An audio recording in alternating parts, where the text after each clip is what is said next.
Hello friends, welcome back to my channel. ಎಲ್ಲರೂ ಚೆನ್ನಾಗಿದ್ದೀರ ಅಂತ ಭಾವಿಸ್ತೀನಿ. ನನಗೆ ಯಾಕೋ ತುಂಬಾ ಸ್ವೀಟ್ ತಿನ್ಬೇಕು ಅನ್ನಿಸ್ತಿತ್ತು.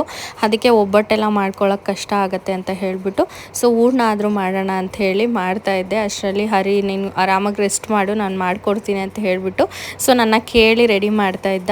ಆ್ಯಂಡ್ ನಾಳೆ ನಾನು ಊರಿಗೆ ಹೋಗಬೇಕು, ಬಿಕಾಸ್ ನಂದು ಸ್ಕ್ಯಾನಿಂಗ್ ಎಲ್ಲ ಇದೆ. ನಾನು ತುಮಕೂರಲ್ಲಿ ತೋರಿಸ್ತಿರೋದಲ್ವ, ನಾನು ಎರಡು ಕಡೆ ಓಡಾಡ್ಕೊಂಡಿದ್ದೀನಿ.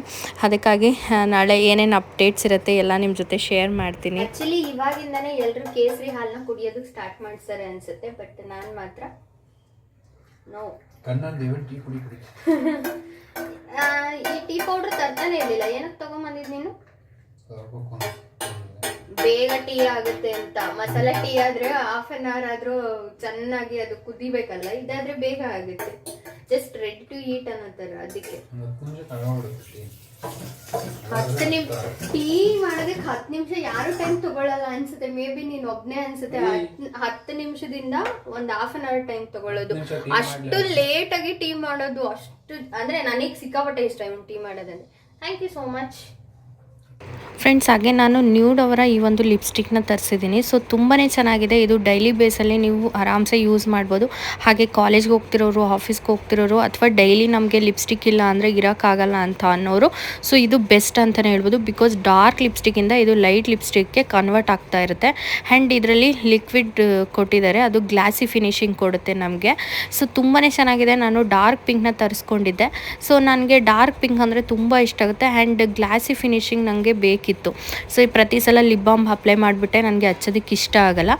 ಇದು ಫುಲ್ಲು ಮ್ಯಾಟ್ ಆಗೋದ್ರಿಂದ, ಲಿಪ್ಸ್ಟಿಕ್ ಫುಲ್ ಮ್ಯಾಟ್ ಫಿನಿಶಿಂಗ್ ಬರೋದ್ರಿಂದ ನಮಗೆ ಲೈಟ್ ಗ್ಲಾಸ್ ಟಚಪ್ ಇದ್ದರೆ ಇನ್ನೂ ಚೆನ್ನಾಗಿರುತ್ತೆ ಅಂತ ಹೇಳಿಬಿಟ್ಟು ನಾನು ಇದನ್ನು ತರಿಸ್ಕೊಂಡಿದ್ದು.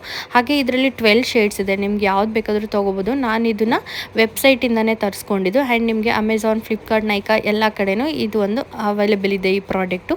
ನೀವು ಆರಾಮಾಗಿ ತರಿಸ್ಬೋದು. ಆ್ಯಂಡ್ ಪಾಕೆಟ್ ಫ್ರೆಂಡ್ಲಿ ಕೂಡ ಇದು. ಹಾಗೆ ನಮಗೆ ಕ್ಯಾರಿ ಮಾಡೋದು ಕೂಡ ತುಂಬಾ ಈಸಿಯಾಗಿದೆ. ನೀವು ಇದನ್ನು ಬೇಕು ಅಂತ ಅಂದರೆ ಅಮೆಝಾನಲ್ಲೆಲ್ಲ ನಿಮಗೆ ಅವೈಲೇಬಲ್ ಇರುತ್ತೆ. ಇದ್ರ ಲಿಂಕ್ ಸಿಕ್ಕಿದ್ರೆ ನಾನು ಡಿಸ್ಕ್ರಿಪ್ಷನಲ್ಲಿ ಹಾಕಿರ್ತೀನಿ, ನಿಮ್ಗೆ ಬೇಕು ಅಂದರೆ ಬೈ ಮಾಡಿ. ಓಕೆನಾ? ಸ್ಕ್ಯಾನಿಂಗ್ ಹೋಗ್ತಾ ಇದ್ದೀವಿ. ನಾರ್ಮಲ್ ಲಾಸ್ಟ್ ಮಂತ್ ಮಾಡಿದ ಸ್ಕ್ಯಾನಿಂಗ್ ಇದೆ. ಈ ಸಲ ಗ್ರೋತ್ ಸ್ಕ್ಯಾನಿಂಗ್ ಇದೆ. ನೋಡಬೇಕು ಬೇಬಿ ವೆಯ್ಟ್ ಎಲ್ಲ ಇವಾಗ ಎಷ್ಟು ಆಗಿಬಿಟ್ಟಿದೆ ಅಂತ.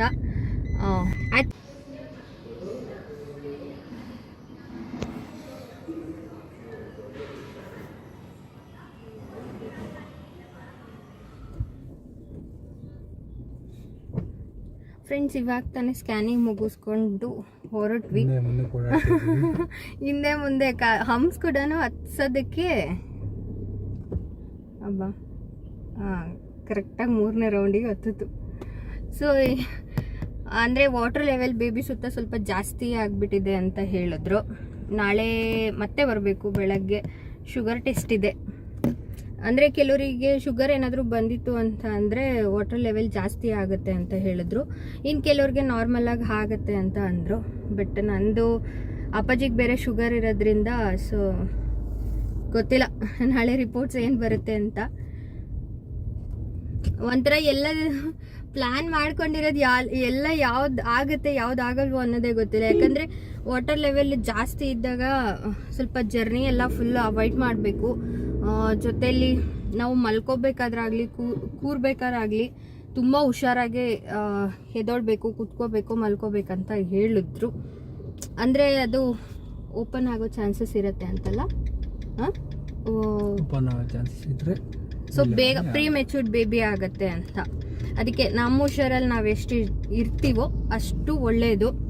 ಫ್ರೆಂಡ್ಸ್, ಹಾಗೆ ನಂದು ತುಂಬಾ ವಾಟರ್ ಲೆವೆಲ್ ಜಾಸ್ತಿ ಆಗಿಬಿಟ್ಟಿತ್ತು. ಆ್ಯಕ್ಚುಲಿ ನಾನು ರಿಟರ್ನ್ ಊರಿಗೆ ಹೋಗಬೇಕು ಅಂತ ಅಂದ್ಕೊಂಡು ಬಂದೆ. ಬಟ್ ಡಾಕ್ಟರ್ ಹೇಳಿದ್ರು ಜರ್ನಿ ಫುಲ್ ಅವಾಯ್ಡ್ ಮಾಡಬೇಕು ಆ್ಯಂಡ್ ಅದ್ರ ಜೊತೆ ಯಾವಾಗಲೂ ರೆಸ್ಟಲ್ಲಿ ಇರಬೇಕು ಅಂತ ಹೇಳಿ. ಬಿಕಾಸ್ ನಂದು ನಾರ್ಮಲಾಗಿ ಬಂದು 5 to 25 ಹೇಳ್ತಾರೆ. ಬಟ್ ನಂದು 29-30 ತನಕ ನಂದು ವಾಟರ್ ಲೆವೆಲ್ ಜಾಸ್ತಿ ಆಗ್ತಾಯಿತ್ತು. ತುಂಬಾ ಹೆವಿ ಇದ್ದಿದ್ದರಿಂದ ನನಗೆ ಸ್ವಲ್ಪ ರಿಸ್ಟ್ರಿಕ್ಷನ್ಸ್ ಎಲ್ಲ ಮಾಡಿದರು ಡಾಕ್ಟರು. ಇದ್ರ ಬಗ್ಗೆ ನೀವು ವಿಡಿಯೋ ಬೇಕು ಅಂದರೆ ಕಮೆಂಟ್ ಮಾಡಿ, ನಾನು ವಿಡಿಯೋ ಮಾಡ್ತೀನಿ. ಓಕೆನಾ? ಬಿಕಾಸ್ ವಾಟರ್ ಲೆವೆಲ್ಲು ಕಮ್ಮಿ ಆದ್ರೂ ಕಷ್ಟನೇ, ಜಾಸ್ತಿ ಆದರೂ ಕಷ್ಟನೇ. ಬಿಕಾಸ್ ಪ್ರೀಮೆಚೂರ್ಡ್ ಬೇಬಿ ಹುಟ್ಟುತ್ತೆ ಅಂತ ಹೇಳ್ತಾರೆ. ಸೊ ಇಲ್ಲ ಅಂದರೆ ಮಗುಗೆ ಇನ್ನೇನೋ ಬೇರೆ ಥರದ ತೊಂದರೆ ಎಲ್ಲ ಆಗುತ್ತೆ ಅಂತ ಹೇಳ್ತಾರೆ. ಸೊ ಇದು ಬರೋದು ಡಯಾಬಿಟಿಸ್ ಇದ್ದರೆ ಬರುತ್ತೆ ಅಂತ ಹೇಳ್ತಾರೆ. ಬಟ್ ನಂಗೆ ಅದು ಯಾವುದೇ ಥರದ್ದು ಪ್ರಾಬ್ಲಮ್ಸ್ ಎಲ್ಲ ಏನೂ ಇಲ್ಲ. ಆದರೂ ಏನಕ್ಕೆ ರೈಸ್ ಆಯಿತು. ಸೊ ಹಾಗೆ ಕಮ್ಮಿ ಇದ್ದರೆ ಏನು ತೊಂದರೆ, ಜಾಸ್ತಿ ಇದ್ದರೆ ಏನು ತೊಂದರೆ ಆಗುತ್ತೆ. ಸೊ ಇದೆಲ್ಲದನ್ನು ನಿಮ್ಗೇನಾದ್ರೂ ಫುಲ್ ಡೀಟೇಲ್ ಬೇಕು ಅಂತ ಅಂದರೆ, ಹಾಗೆ ಎಷ್ಟಿರಬೇಕು ಏನೋ ಎಲ್ಲ ಡೀಟೇಲ್ಸ್ ಬೇಕು ಅಂದರೆ ನನಗೆ ಕಮೆಂಟಲ್ಲಿ ತಿಳಿಸಿ. ನಾನು ಅದ್ರ ಬಗ್ಗೆ ಫುಲ್ ವೀಡಿಯೋನ ಮಾಡಿ ಹಾಕ್ತೀನಿ. ಬಿಕಾಸ್ ನಂದು ತುಂಬಾ ಹೈ ಇತ್ತು, ಅದಕ್ಕಾಗಿ ಪ್ರೀಮೆಚೂರ್ಡ್ ಆಗುತ್ತೆ. ಸೊ ಬಿ ಕೇರ್ಫುಲ್ ಅಂತ ಹೇಳಿದರು ಡಾಕ್ಟರು.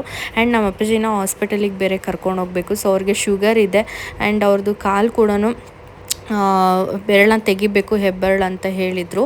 ಇವಾಗ ಅಪ್ಪಾಜಿನ ಬೇರೆ ಡ್ರೆಸ್ಸಿಂಗ್ ಕರ್ಕೊಂಡು ಹೋಗ್ಬೇಕು. ಅವ್ರದ್ದು ಕೂಡ ಪರವಾಗಿಲ್ಲ, ಕ್ಯೂರ್ ಆಗ್ತಿದೆ ಅಂದರು. ಬಟ್ ಅವರಿಗೆ ಅಂದರೆ ಶುಗರು ಬೆಳಗ್ಗೆ ಚೆಕ್ ಮಾಡಿದಾಗ ಜಸ್ಟ್ 160 170 ಆ ಥರ ಇದೆ. ಬಟ್ ನೈಟೆಲ್ಲ ಚೆಕ್ ಮಾಡಿದ್ರೆ 350 300 ಈ ಥರ ಎಬೋ, ಅವ್ರದ್ದೆಲ್ಲ 300 ಎಬೋ ಹೋಗ್ತಾ ಇದೆ. ಗೊತ್ತಿಲ್ಲ, ಅವ್ರದ್ದು ಕೂಡ ಶುಗರ್ ಲೆವೆಲ್ಲು ತುಂಬ ವೇರಿ ಆಗ್ತಾ ಇದೆ. ನೋಡಬೇಕು. ಕಾಲ ಹತ್ರ ಏನೋ ಮಿಷಿನ್ ಇಡಬೇಕು. ಬಾಡಿಲಿ ಏನಾದರೂ ಕೀವಿತ್ತು ಅಂತ ಅಂದರೆ ಅದೆಲ್ಲ ತೆಗಿಯುತ್ತೆ ಅಂತ ಹೇಳಿದರು. ಬಟ್ ಮೊನ್ನೆ ಏನೋ ಪರವಾಗಿಲ್ಲ, ಕ್ಯೂರ್ ಆಗ್ತಿದೆ, ನೋಡೋಣ ಅಂತ ಹೇಳಿ ಮಿಷಿನ್ ಏನು ಬೇಡ ಅಂತ ಹೇಳಿದ್ದಾರೆ. ಕಾಲ ಹತ್ರ ಇಡೋದು ಅಂದರೆ ಮಿಷಿನ್ ಇಟ್ಟಿದ್ದಾರೆ ಅಂತ ಅಂದರೆ ಡ್ರೆಸ್ಸಿಂಗ್ ಮಾಡೋ ಅವಶ್ಯಕತೆ ಇಲ್ಲ ಅಂತ ಹೇಳಿದರು. ಬಟ್ ಇವಾಗ ಮಿಷಿನ್ ಹಾಕಿಲ್ಲಲ್ವಾ, ಹಾಗಾಗಿ ಒಂದಿನ ಬಿಟ್ಟು ಒಂದಿನ ಅವ್ರನ್ನ ಡ್ರೆಸ್ಸಿಂಗ್ ಕರ್ಕೊಂಡು ಹೋಗಬೇಕು. ಸೊ ಇದನ್ನು ನಿಮ್ಮ ಜೊತೆ ಶೇರ್ ಮಾಡೋದು ಬೇಡ ಅಂತ ಅಂದ್ಕೊಂಡಿದ್ದೆ. ಆದರೆ ಇವಾಗ ನಂದು ಶುಗರ್ ಟೆಸ್ಟ್ ಹೇಳಿದ್ದಾರೆ ಅಂತ ಬಂತಲ್ವ, ಸೊ ಹಾಗಾಗಿ ಶೇರ್ ಮಾಡಿದೆ ಅಷ್ಟೇ. ಆ್ಯಕ್ಚುಲಿ ನಾನು ರಿಟರ್ನ್ ಊರಿಗೆ ಹೋಗಬೇಕು. ಬಿಕಾಸ್ ನನಗೆ ಹರಿ ಜೊತೆ ಟೈಮ್ನ ಸ್ಪೆಂಡ್ ಮಾಡೋಕ್ಕಾಗಿಲ್ಲ ಈ ಮೂಮೆಂಟಲ್ಲಿ.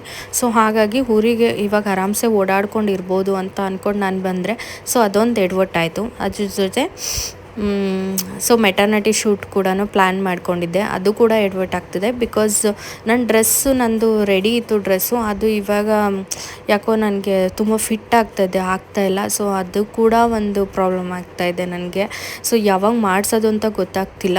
ಸೊ ಇವಾಗ ಡ್ರೆಸ್ಸು ಓಕೆ, ಹೆಂಗೋ ರೆಂಟಿಗೆ ತೊಗೋತೀವಿ, ಇನ್ನೇನೋ ಮಾಡ್ತೀವಿ. ಸೊ ಅದೆಲ್ಲ ಡೇಟು ಕ್ಯಾಮ್ರಾದವ್ರಿಗೆಲ್ಲ ಫಿಕ್ಸ್ ಮಾಡ್ಕೊಬೋದು ಅಂದ್ಕೊಳ್ಳಿ. ಆದರೆ ನಂದು ವಾಟರ್ ಲೆವೆಲ್ ಬೇರೆ ಜಾಸ್ತಿ ಆಗಿಬಿಟ್ಟಿದೆ. ನೀವು ತುಂಬ ರೆಸ್ಟಲ್ಲಿ ಇರಬೇಕು. ಸೊ ಸ್ವಲ್ಪನೂ ಕೂಡ ನೀವು ಹೆವಿ ಎಲ್ಲ ಟಯರ್ಡ್ ಆಗೋ ಆಗಿಲ್ಲ ಅಂತ ಹೇಳಿದ್ದಾರೆ.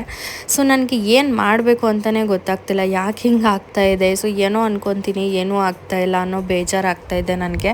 ಒಂದು ಕಡೆ ಯಾವುದು ಬೇಡಪ್ಪ, ಆರಾಮ್ಸೆ ನಮಗೆ ಮಗುನ ಕಾಪಾಡ್ಕೊಳ್ಳೋದೇ ಇಂಪಾರ್ಟೆಂಟು ಅನ್ನೋದು ಒಂದು ಕಡೆ ಆಗ್ತಾಯಿದೆ. ಸೊ ಇದೆಲ್ಲ ಒನ್ ಟೈಮ್ ಮೆಮೊರಿ ಅಲ್ವಾ. ಸೊ ಹಾಗಾಗಿ ಇಲ್ಲ, ಎಲ್ಲನೂ ಮಾಡಿಸ್ಕೊಬೇಕು ನಾನು ಅನ್ನೋ ಒಂದು ಆಸೆ ನನಗೆ. ಸೊ ಅದಕ್ಕೆ ಆಗಿದ್ದಾಗಲಿ ಅಂದ್ಬಿಟ್ಟು ನಾನು ಓಕೆ, ನಾನೇನು ಜಾಸ್ತಿ ಎಲ್ಲ ಕಾರಿಂದ ಇಳಿಯೋದು ಬೇಡ ಅಂತ ಹೇಳಿ ಸೊ ಎಲ್ಲದನ್ನೂ ಫೋನಲ್ಲೇ ನಾನು ಕಾಂಟ್ಯಾಕ್ಟ್ ಮಾಡ್ಕೊತಾ ಇದ್ದೀನಿ. ಹಾಗೆ ಫೋನಲ್ಲೇ ಬುಕ್ ಮಾಡ್ಕೋತಿದ್ದೀನಿ. ಬಟ್ ಈ ಡ್ರೆಸ್ಸು ಆ ಥರದ್ದೆಲ್ಲ ಏನೂ ಮಾಡೋಕ್ಕಾಗಲ್ಲ, ನಾವು ಹೋಗಿಬಿಟ್ಟೆ ನೋಡಬೇಕು. ಸೊ ಹಾಗಾಗಿ ಅದನ್ನು ಕೂಡ ನೋಡೋಣ ಅಂತ ಹೇಳಿ ಸೊ ನಿಧಾನಕ್ಕೆ ಹೋಗೋಣ ಫಸ್ಟು ಅಂತ ಹೇಳಿ ಹೋಗ್ತಾಯಿದ್ವಿ. ಫಸ್ಟ್ ನಾವು ಅಪ್ಪಾಜಿದು ಡ್ರೆಸ್ಸಿಂಗ್ ಎಲ್ಲ ಮಾಡಿಸ್ಕೊಂಬಿಟ್ಟು ಅದಾದಮೇಲೆ ಡ್ರೆಸ್ ಹತ್ರ ಹೋಗೋಣ ಅಂತ ಹೇಳಿ. ಬಟ್ ನಾನು ವೀಡಿಯೋನ ಮಾಡೋಕ್ಕಾಗುತ್ತೋ ಇಲ್ಲೋ ಗೊತ್ತಿಲ್ಲ. ಬಿಕಾಸ್ ನನಗೆ ಆಲ್ರೆಡಿ ಬ್ಯಾಕ್ ಪೇನ್ ಸ್ಟಾರ್ಟ್ ಆಗ್ತಿದೆ, ನಂಗೆ ಕೂತ್ಕೊಳ್ಳೋಕೆ ಆಗ್ತಾಯಿಲ್ಲ. ಸೊ ವಿಡಿಯೋ ಆದರೆ ನಾನು ಕಂಟಿನ್ಯೂ ಮಾಡ್ತೀನಿ, ಇಲ್ಲಾಂದರೆ ನಾನು ಎಂಡ್ ಮಾಡ್ತೀನಿ, ಓಕೆನಾ. ಸೊ ಇವಾಗ ಅಪ್ಪಾಜಿನ ಹಾಸ್ಪಿಟಲಿಗೆ ಕರ್ಕೊಂಬಂದಿದ್ದು. ಸೊ ಎಲ್ಲಿ ತೋರಿಸ್ತಿರೋದಂದರೆ ನಾವು ಅರುಣ ಹಾಸ್ಪಿಟಲು ತುಮಕೂರಲ್ಲಿ ತೋರಿಸ್ತಾ ಇರೋದು. ಸೊ ತುಂಬಾ ಚೆನ್ನಾಗಿ ನೋಡಿದ್ರು. ಸೊ ಟ್ರೀಟ್ಮೆಂಟ್ ಎಲ್ಲ ಚೆನ್ನಾಗೇ ಕೊಡ್ತಾ ಇದ್ದಾರೆ. ಆ್ಯಂಡ್ ನಾನು ಬ್ಲೌಸು ಡ್ರೆಸ್ಸು ಎಲ್ಲನೂ ಆರ್ಡ್ರ್ ಕೊಡಬೇಕಿತ್ತು. ಸೊ ಹಾಗಾಗಿ ಎಲ್ಲನೂ ತೊಗೊಂಡು ಬಂದಿದ್ದೀನಿ, ನೋಡಬೇಕು ಏನಾಗುತ್ತೆ ಅಂತ ಗೊತ್ತಿಲ್ಲ. ಸೊ ಮೆಟರ್ನಿಟಿ ಶೂಟ್ದು ನಾನು ನೆಕ್ಸ್ಟು ಬ್ಲಾಗಲ್ಲೆಲ್ಲ ನಿಮ್ಮ ಹತ್ರ ಶೇರ್ ಮಾಡ್ಕೋತೀನಿ. ಒಂದೇ ಸಲ ನಾನು ಶೂಟ್ ಮಾಡಿರೋ ಅಂಥ ಬ್ಲಾಗ್ಸೇನೆ ಶೇರ್ ಮಾಡ್ತೀನಿ ಮಾಡಿಸಿದ್ರೆ, ಓಕೆನಾ. ಬಿಹೈಂಡ್ ದ ಸೀನು ಅದನ್ನೆಲ್ಲ ಹಾಕ್ತೀನಿ ಅಷ್ಟೇ, ಆಯಿತಾ. ಸೊ ಈ ಡ್ರೆಸ್ಸಿಂದೆಲ್ಲ ನನಗೆ ಕವರ್ ಮಾಡೋಕ್ಕಾಗುತ್ತೋ ಇಲ್ಲೋ ಗೊತ್ತಿಲ್ಲ, ಯಾಕಂದರೆ ನನಗೆ ತುಂಬಾ ಸುಸ್ತಾಗುತ್ತೆ. ಸೊ ತುಂಬ ನನಗೆ ಬ್ರೀತಿಂಗ್ ಪ್ರಾಬ್ಲಮ್ ಎಲ್ಲ ಆಗ್ತಾಯಿದೆ, ಏನಕ್ಕೆ ಅಂತ ಗೊತ್ತಾಗ್ತಿಲ್ಲ. ಹಾಗಾಗಿ ನಾನು ವೀಡಿಯೋ ಆದಷ್ಟು ಶೂಟ್ ಮಾಡೋಕ್ಕೆ ಟ್ರೈ ಮಾಡ್ತೀನಿ. ಆಗಿಲ್ಲ ಅಂತ ಅಂದರೆ ಆಗಿರೋ ಎಷ್ಟು ಶೂಟ್ ಮಾಡಿದ್ದೀನೋ ಅಷ್ಟು ವೀಡಿಯೋಸ್ ಮಾತ್ರ ಹಾಕ್ತೀನಿ, ಓಕೆನಾ.